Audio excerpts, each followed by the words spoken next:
दोस्तों नमस्कार। है। तो आइए शुरू करते हैं 7वीं कक्षा के विज्ञान का अध्याय 5 अम्ल, क्षारक और लवण। दोस्तों अपने दैनिक जीवन में हम विभिन्न खाद्य पदार्थों का उपयोग करते हैं। नींबू, इमली, नमक, शक्कर और सिरके जैसे अनेक पदार्थों का हम उपयोग करते हैं। इनका स्वाद एक तरह का नहीं होता है। दोस्तों इन सभी का स्वाद अलग अलग होता है। तो देखिए यहाँ पर एक साड़ी दी गई है। नींबू का रस खट्टा होता है, संतरे का रस खट्टा होता है, शक्कर जो है वो मीठा है, नमक इसका नमकीन होता है और खाने का सोडा ये कसैला या कड़वा होता है। तो इस प्रकार से जो भिन्न भिन्न पदार्थ हैं इनका स्वाद कुछ खट्टा, कुछ का कड़वा, कुछ का मीठा और कुछ का नमकीन होता है। आइए जानते हैं अम्ल और क्षारक क्या होते हैं। दोस्तों दही, नींबू का रस, संतरे का रस और सिरके का स्वाद खट्टा होता है। इन पदार्थों का स्वाद खट्टा क्यों होता है? दोस्तों इन पदार्थों का स्वाद खट्टा इसलिए होता है क्योंकि इसमें अम्ल या एसिड होता है। ऐसे पदार्थों की जो रासायनिक प्रकृति होती है वो अम्लीय होती है। एसिड शब्द लैटिन भाषा के एसियर शब्द से उत्पन्न हुआ है जिसका अर्थ होता है खट्टा। इन पदार्थों में पाए जाने वाले अम्ल जो होते हैं वो प्राकृतिक अम्ल होते हैं। खाने का सोडा का स्वाद कैसा होता है? दोस्तों खाने का सोडा का जो स्वाद होता है इसका स्वाद खट्टा नहीं होता है और इसका स्वाद कड़वा होता है। यदि आप इसके विलयन को अपनी अंगुली के बीच रगड़े तो ये साबुन जैसा चिकना लगता है। और ऐसे पदार्थ जिनका स्वाद कड़वा होता है और जो स्पर्श करने पर साबुन जैसे लगते हैं उन्हें क्षारक या क्षार कहा जाता है और इन पदार्थों की प्रकृति क्षारकीय होती है। तो आपने जाना अम्ल जो होते हैं स्वाद में खट्टे होते हैं और इनका जो जलीय विलयन होता है उसका रासायनिक गुणधर्म अम्लीय होता है, लेकिन क्षार जो होता है उनका जो स्वाद होता है वो कड़वा या कसैला होता है। ये क्षारक कहलाते हैं और इन जो प्राकृतिक पदार्थों की जो प्रकृति होती है वो क्षारकीय होती है। दोस्तों यदि हम किसी पदार्थ को चख नहीं सकते तो हमें उसकी प्रकृति कैसे पता चलेगी? क्योंकि कई पदार्थ विषैले भी हो सकते हैं जो हमारे स्वास्थ्य के लिए हानिकारक हो सकते हैं। उनको चख कर हम उनका अनुमान नहीं लगा सकते हैं। तो किसी पदार्थ को जब चख नहीं सकते हैं तो उसकी प्रकृति कैसे ज्ञात की जाएगी? दोस्तों इसके लिए एक उपाय है। यदि कोई पदार्थ अम्लीय है अथवा क्षारकीय, इसका परीक्षण करने के लिए विशेष प्रकार के पदार्थों का उपयोग किया जाता है और ये पदार्थ सूचक या इंडिकेटर कहलाते हैं। सूचकों को जब अम्लीय अथवा क्षारीय पदार्थ विलयन में मिलाया जाता है तो उनका रंग बदल जाता है। हल्दी, लिटमस, गुड़हल की पंखुड़ियाँ कुछ प्राकृतिक रूप से पाए जाने वाले सूचक हैं। दोस्तों हमारे आसपास जो पाए जाने वाले सूचक हैं प्राकृतिक सूचक, उनके बारे में जानते हैं। लिटमस एक प्राकृतिक रंजक है। सबसे सामान्य रूप में ये प्रयोग किया जाने वाला प्राकृतिक सूचक लिटमस है। इसे लाइकेन या सैक से निष्कासित किया जाता है। आसुत जल में इसका रंग माव यानी नील सोड़ होता है। जब इसे अम्लीय विलयन में मिलाया जाता है तो ये लाल हो जाता है। यानी लिटमस पेपर पर जब अम्लीय विलयन या अम्लीय विलयन में मिलाया जाता है तो इसका रंग लाल हो जाता है और जब क्षारकीय विलयन में मिलाया जाता है तो ये नीला हो जाता है।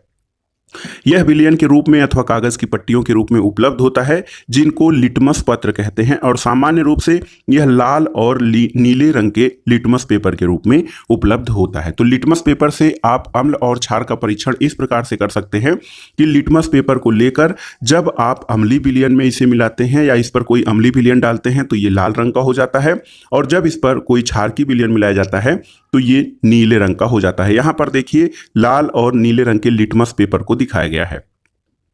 अब आइए देखते हैं दोस्तों अम्ल और जिसमें प्राकृतिक रूप से ये पाया जाता है। एसिटिक अम्ल सिरका में पाया जाता है। फार्मिक अम्ल चींटी के डंक में। साइट्रिक एसिड दोस्तों नींबू कुल के जो सिट्रस पौधे होते हैं, फल होते हैं, जैसे संतरा, नींबू, मौसम्मी आदि में साइट्रिक एसिड पाया जाता है। लैक्टिक एसिड दही में। ऑक्जेलिक एसिड पालक में और एस्कार्बिक अम्ल या विटामिन सी आपके आंवला और सिट्रस फलों में मिलता है। टार्टरिक अम्ल इमली, अंगूर और कच्चे आम में प्राप्त होता है। दोस्तों ये देखिए क्षारक का नाम है कैल्शियम हाइड्रोक्साइड। तो ये कैल्शियम हाइड्रोक्साइड जो क्षार है ये चूने के पानी से पाया जाता है। अमोनियम हाइड्रोक्साइड खिड़की के कांच आदि साफ करने के लिए उपयुक्त मार्जक और सोडियम हाइड्रोक्साइड या पोटेशियम हाइड्रोक्साइड ये साबुन में पाया जाता है और मैग्नीशियम हाइड्रोक्साइड जो है ये दूधिया मैग्नीशियम या मिल्क ऑफ मैग्नीशियम में पाया जाता है। तो आपने देखा अम्ल और क्षार किन किन पदार्थों में पाए जाते हैं। दोस्तों, एक आप प्रयोग करना है कि कैसे आप जान सकते हैं कि कोई पदार्थ किसकी प्रकृति अम्लीय है और किसकी क्षारीय है। तो इसके लिए आप लिटमस पेपर से टेस्ट करेंगे और देखिए इसमें कई पदार्थ आप ले सकते हैं, जैसे सामान्य जल, नल का पानी, डिटर्जेंट का घोल और वातित पेय पदार्थ जैसे कोल्ड ड्रिंक, साबुन का विलयन, शैम्पू, साधारण नमक, शक्कर का विलयन। तो इन सब को मिलाकर आप ये देख सकते हैं कि नीले लिटमस पेपर पर क्या प्रभाव पड़ता है और लाल लिटमस पेपर पर क्या प्रभाव पड़ता है। दोस्तों, अम्लीय प्रकृति वाले जो तत्व होंगे वो नीले लिटमस पेपर को लाल कर देते हैं और जो क्षारीय प्रकृति वाले तत्व होते हैं या विलयन होता है वो लाल लिटमस पेपर को नीला कर देता है। यहाँ पर दोस्तों आप प्राकृतिक जो रंजक हैं, प्राकृतिक के द्वारा भी आप पदार्थों की प्रकृति की पहचान कर सकते हैं। जैसे यहाँ पर देखिए ब्लू बॉक्स में आप अपनी माता जी के जन्मदिन पर उनके लिए विशेष बधाई पत्र बना सकते हैं। सादे सफ़ेद कागज़ की शीट पर हल्दी का पेस्ट लगाइए और उसे सुखा लीजिए। रुई के फाहे की सहायता से इस पर चूने की पानी से एक खूबसूरत फूल बनाइए, आपको एक सुंदर बधाई पत्र मिल जाएगा। यहाँ पर देखिए हल्दी का पेस्ट और चूने के पानी से किस प्रकार से एक सुंदर बधाई पत्र प्राप्त होता है। दोस्तों, जो भी सूचक हैं हमारे, जो सूचक हैं उनका अम्लीय, क्षारकीय और उदासीन विलयनों पर अलग अलग प्रभाव पड़ता है। जैसे गुड़हल के फूल का जो सूचक होता है ये अम्लीय विलयन को गहरा गुलाबी यानी मैजेंटा कलर में और क्षारीय विलयनों को हरा कर देता है। देखिए गुड़हल के पुष्प का जो सूचक है अम्लीय विलयनों को गहरा गुलाबी और क्षारीय विलयनों को हरा कर देता है। तो आप इससे जो है वो अम्ल और क्षारकीय पदार्थों की पहचान कर सकते हैं। यहाँ पर देखिए गुड़हल का फूल है और अम्ल सूचक और क्षारक पदार्थ यहाँ पर दिए गए हैं और आप इससे तैयार कर सकते हैं प्राकृतिक सूचक बनाकर उनसे अम्लीय और क्षारीय तथा उदासीन विलयनों में रंग परिवर्तन देख सकते हैं। दोस्तों, जो टीचर्स हैं उनसे अपेक्षा की जाती है कि 7वीं कक्षा के जो विद्यार्थी हैं वो छोटे होते हैं, इसलिए उनको साथ जो प्रयोग करना है उस प्रयोग को वो दोहराएं। और इसके लिए चेतावनी भी है कि प्रयोगशाला में अम्ल और क्षारकों का रख रखाव और उपयोग अत्यधिक सावधानी से किया जाना चाहिए, क्योंकि ये संक्षारक प्रकृति के होते हैं जो त्वचा में जलन उत्पन्न करते हैं और उसे हानि पहुंचाते हैं। दोस्तों, अम्ल और क्षार के परीक्षण के बाद आइए जानते हैं उदासीनीकरण क्या होता है। अम्ल जो है नीले लिटमस को लाल कर देता है, क्षारक लाल लिटमस को नीला कर देते हैं। लेकिन अब यह देखें कि जब किसी अम्ल को किसी क्षारक में मिलाया जाता है तो क्या होता है। दोस्तों, हम एक सूचक का प्रयोग करने जा रहे हैं जिसका आपने अभी तक उपयोग नहीं किया है, इसे फिनाप्थलीन कहते हैं। दोस्तों, ये जो है इसको किसी जो है जानकार व्यक्ति द्वारा इसका प्रयोग किया जाना चाहिए। उदासीनीकरण का प्रक्रम अम्ल प्लस सूचक आप मिला लीजिए और इसमें क्षारक मिलाते हैं। परख नली को धीरे धीरे मिलाना है। अम्लीय विलयन में ड्रॉपर से सोडियम हाइड्रोक्साइड की एक बूंद डालकर परख नली को जब धीरे धीरे हिलाते हैं तो विलयन के रंग में जो है वो परिवर्तन होता है और इसका रंग धीरे धीरे हल्का गुलाबी हो जाता है। लेकिन जब इसमें थोड़ा सा तनु हाइड्रोक्लोरिक अम्ल या एसिड की एक बूंद मिलाते हैं तो विलयन पुनः रंगीन हो जाता है और फिर से जब सोडियम हाइड्रोक्साइड की बूंद मिलाते हैं तो विलयन पुनः गुलाबी हो जाता है। तो इससे क्या निष्कर्ष निकलता है दोस्तों, जब विलयन क्षारकीय होता है तो फिनाप्थलीन गुलाबी रंग देता है। इसके विपरीत जब विलयन अम्लीय होता है तो यह रंगहीन रहता है। तो जब किसी अम्लीय विलयन में क्षारकीय विलयन मिलाया जाता है तो दोनों विलयन एक दूसरे के प्रभाव को उदासीन कर देते हैं। बहुत ही महत्वपूर्ण है दोस्तों, जब किसी अम्लीय विलयन में कोई क्षारकीय विलयन मिलाया जाता है तो दोनों एक दूसरे के प्रभाव को उदासीन कर देते हैं और जब किसी अम्ल और क्षारक के विलयन को उचित मात्रा में मिलाया जाता है तो विलयन की प्रकृति न तो अम्लीय रहती है और न ही क्षारकीय, यानी अम्ल और क्षारक दोनों की प्रकृति लुप्त हो जाती है और इस प्रकार से बना विलयन न तो अम्लीय होता है और न ही क्षारकीय होता है। उदासीनीकरण के तत्काल बाद परख नली को स्पर्श करें तो आप ये देखते हैं कि इस प्रक्रिया में ऊष्मा निकलती है और इसे ऊष्माक्षेपी प्रक्रिया कहते हैं। दोस्तों, निर्मुक्त ऊष्मा जो ये प्रक्रिया होती है, अम्ल और क्षार का मिश्रण जब आप करते हैं तो उससे ऊष्मा निकलती है और इस ऊष्मा से अभिक्रिया मिश्रण का तापमान बढ़ जाता है। दोस्तों, उदासीनीकरण की अभिक्रिया में नया पदार्थ निर्मित होता है जिसको कि लवण या साल्ट कहते हैं।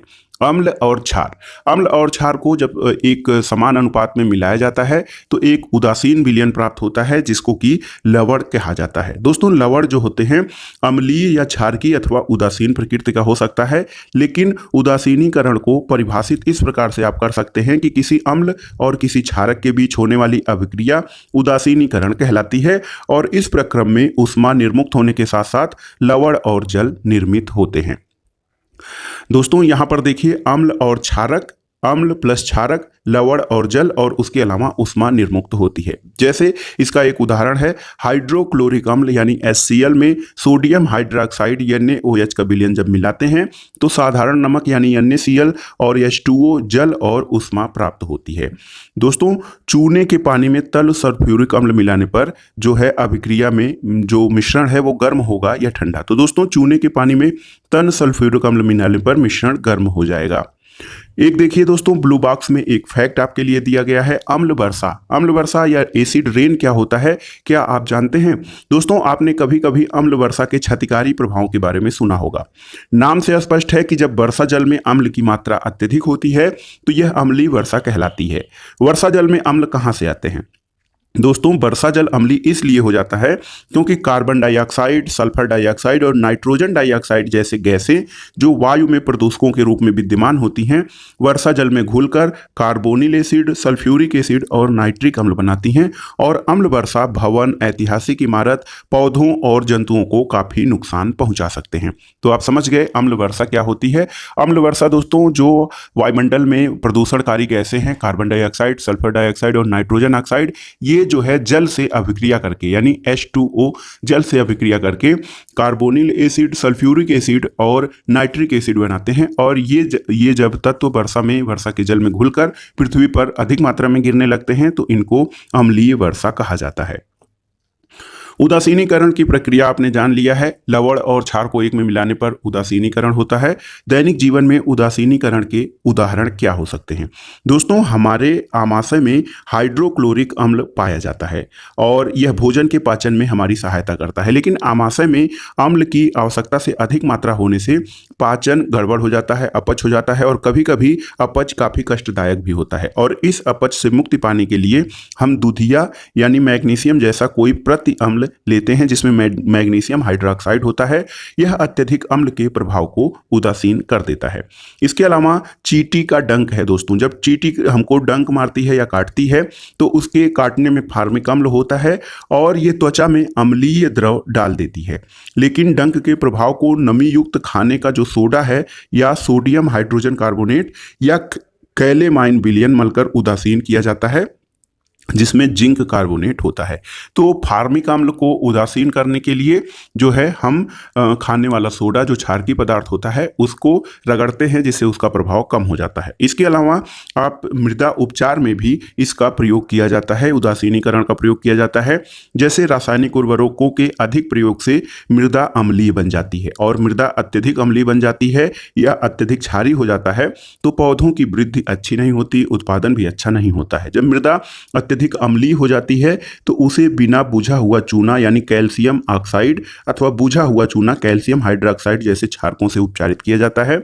और मृदा यदि क्षारकीय हो तो इसमें जैव पदार्थ मिलाए जाते हैं। जैव पदार्थ मृदा में अम्ल निर्मुक्त करते हैं जो उनकी क्षारकीय प्रकृति को उदासीन कर देता है। तो मृदा उपचार के लिए देखिए जब किसी मृदा की या खेत की प्रकृति अम्लीय हो जाती है तो उसमें कैल्शियम हाइड्रोक्साइड या बिना बुझा हुआ चूना मिलाया जाता है और जब उसकी प्रकृति क्षारकीय हो जाती है दोस्तों तो उसमें जैव पदार्थ मिलाए जाते हैं।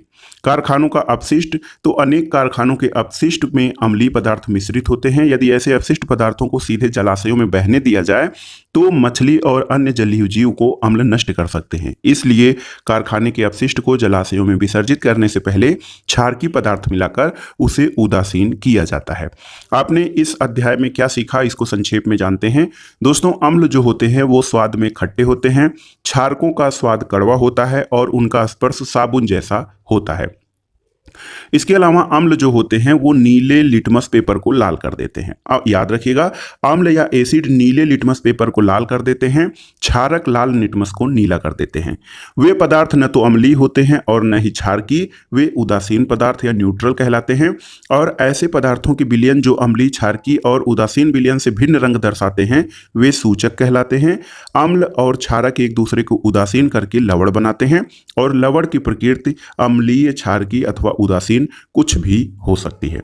तो दोस्तों ये था आज का वीडियो आपको कैसा लगा हमें कमेंट बॉक्स में जरूर बताइएगा। वीडियो देखने के लिए धन्यवाद दोस्तों, नमस्कार।